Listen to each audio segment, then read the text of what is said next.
આજે તો ગાય સવારમાં મેં જલ્દી ઉઠી ગયો. બહાર આવીને જોયું તો સુરત દાદા હજુ સુધી નતા ઉઠ્યા. સુરત દાદાને ઉઠતાની પહેલું વાતાવરણ તો કેટલું જોરદાર છે. મેં તો પછી ધોઈ નાખ્યું મોઢું અને ગાય ઉઠી ગયા છે સુરત દાદા. મેં તો પછી બેસી ગયો ચા ને બિસ્કિટ ખાવા. ચા ને બિસ્કિટ ખાઈને પછી આવી ગયો કાચમાં મોઢું જોવા. માફારી કાચમાં તો તરુણ બ્લોગર દેખાયો. वो अलग ही लेवल का बंदा था.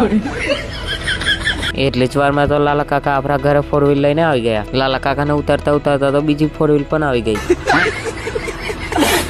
જિગ્નેશને મનોજ તો ચાલ્યા સાઉન્ડની વર્ધી મારવા. મેં અને મહેશભાઈ ચાલ્યા ખેતર મજૂરોને પીવાનું પાણી અને ચા આપવા. મહેશના ઘેર આવ્યા. પાણીનો કાર્બો લઈને પછી અમે નીકળી ગયા ખેતર જવા માટે. મહેશે તો એવી ગાડી નહાવી કે મારા હાથમાંથી ડોલચી પણ છૂટી જવા કરતી હતી. ચા અને પાણી લઈને પહોંચી ગયા અમે ખેતર. મહેશના ખેતર આવ્યા છે મજૂરો સૂંઢીઓ કાપવા. મેં અને મહેશ પછી નીકળી ગયા ઘરે જવા માટે. મેં અને મહેશ આવી ગયા હતા પછી સીધા કમાના ગલ્લે નીકળી ગયા. પછી અમે તો ઘરે જવા માટે. ફતેપુરમાં તો ચાલી રહ્યો છે ભાજપ કોંગ્રેસ ભાજપ.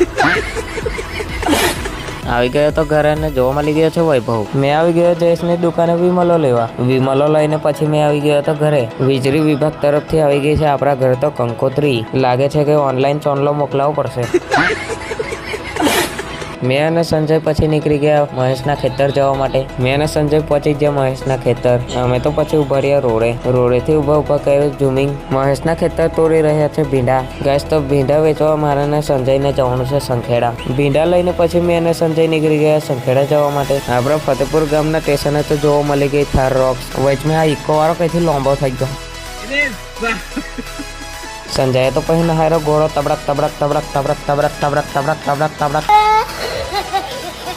વચમાં જોવા મળી ગયો ખટારો.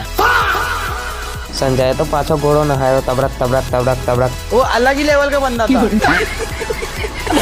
ઘોડાને દોડાવતા પહોંચી ગયા અમે તો હાંડોદ. અમારો ઘોડો પછી પહોંચ્યો સીધો સંખેરાના બસ ડેપોમાં. આપણો ઘોડો તો બસ ડેપોમાં પણ ના ટેકો. સીધો પહોંચી ગયો ભાતીજીના મંદિરે. ભાતીજીના દર્શન કરીને આવી ગયા અમે તો સીધા બજારમાં ભીંડા વેચવા. ગેસ તો શાકભાજી રાખવા વાળો તો નાહી ગયો ખેતર. સંજાને લાગી ભૂખ એટલે આવી ગયા અમે પછી પાવભાજી ખાવા. પાવભાજી વાળાને ઓર્ડર આવ્યો તો મારો બેટો કડિયા ખાખરાવનો મહિનો. કડિયા ખખરાવતા જીન હું પાવભાજી તો બનાવી દીધી ગઈ. મેં અને સંજય પછી વર્ગી ગયા પાવભાજી ઝાપટવા. પાવભાજી ખાઈને આવી ગયા પછી અમે તો આઈસ્ક્રીમ ખાવા. આઈસ્ક્રીમ ખાઈને પછી પાછા આવી ગયા છે તે જગ્યાએ. ફાઇનલી ગેસ તો આવી ગયો હતો શાકભાજી વાળો. ભીંડાની ભવાઈ પતાવીને અમે નીકળી ગયા પછી ઘરે જવા માટે. ચાલુ થઈ ગયો છે પાછો રેસનો ઘોડો હડ્ડી કાઢીને પહોંચી ગયો સીધો હાંડોદમાં. હાંડોદના પેટ્રોલ પંપે જોવા મળી ગયા છે જીકે લોયન્સ બેન્ડ. મોટા વાળા રસ્તે જોવા મળી ગયા છે ગોપાલદાજી. વજેરિયા વાળા રસ્તે જોવા મળી ગયો છે કિશનભાઈ. ગેસ તો પછી અમે પહોંચી ગયા છે ફતેપુર.